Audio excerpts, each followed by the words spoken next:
In this video, I wanted to do a couple more examples of completing the square.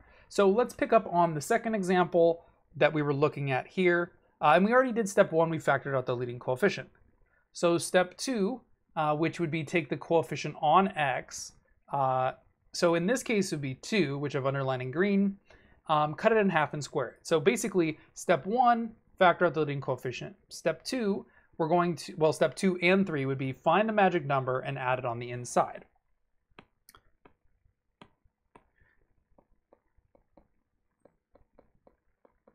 So basically what I like to do is make a little space right there because I'm trying to insert in a new number. And then always as I add in a new number, I'm going to do something on the outside as well, which would be step 4.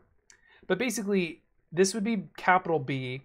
I would cut that in half, which is 1, and square it, which is 1. So the special number that I want to add on the inside is plus 1. And so that's step 3. Step 4 is to compensate outside the parentheses. Now, you might be thinking, well, does that just mean I'm going to subtract 1 on the outside like I did in the last one? And in certain cases, yes, but actually, no, not in this case. And this is why this example is a little different.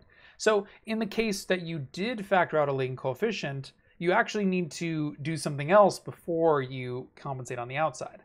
And I could teach you exactly a step-by-step way of doing it, but I think it's a little bit easier to think in terms of common sense. Because comparing this line to the previous line, the only new thing I've done is I've added 1 in here. So it's like I'm changing this because I've added 1. But the reason that subtracting 1 on the outside doesn't make sense is because when I'm adding this 1, really I'm not adding just 1 because it's in a parentheses. And anything in a parentheses is always multiplied by whatever number is multiplied by out front, right? So by distributive property, this would really be negative 3x squared minus 6x minus 3.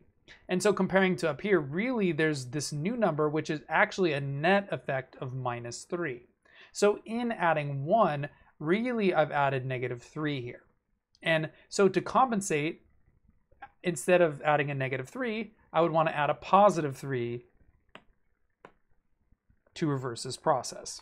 And so notice it's not the same as just putting the same number with the opposite sign on the outside.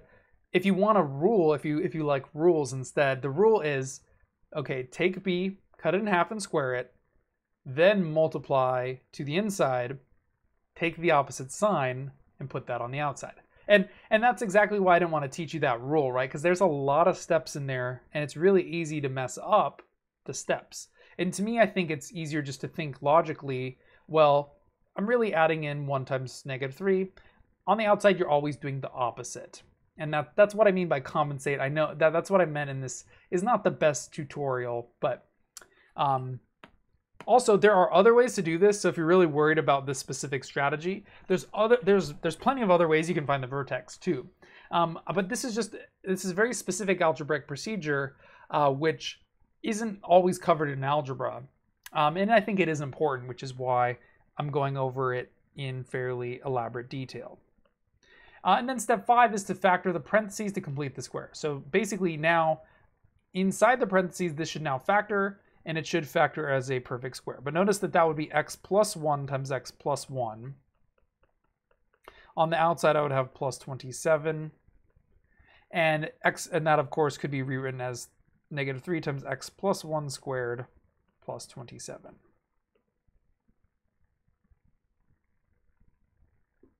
And again, that would mean that the vertex would be at location negative 1, comma 27. And remember that the way of remembering the vertex is that it's always the opposite sign to the number on the inside, and it's the same side as the number on the outside.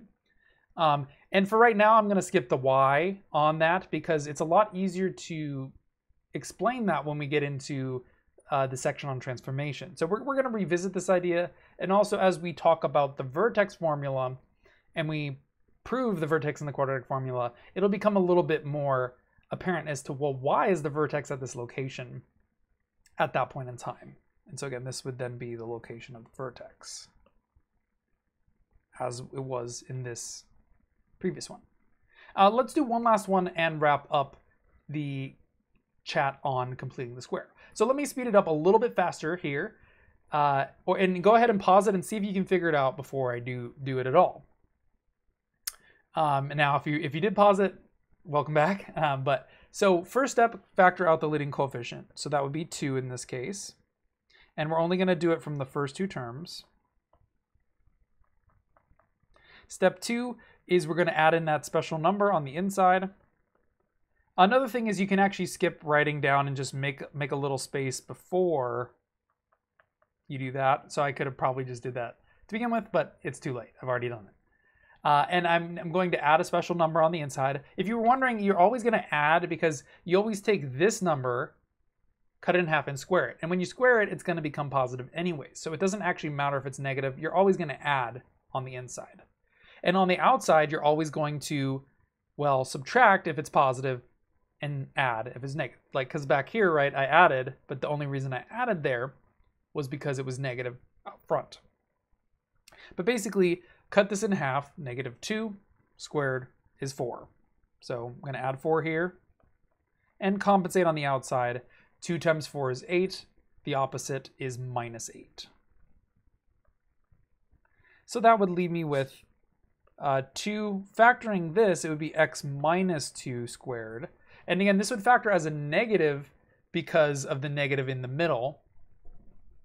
And then 15 minus 8 would be plus 7. And so the vertex here would be at 2, 7. And there we have it. So in the next video, I wanted to talk a little bit about the graphs of quadratics. And then we'll follow up by talking more about the quadratic formula.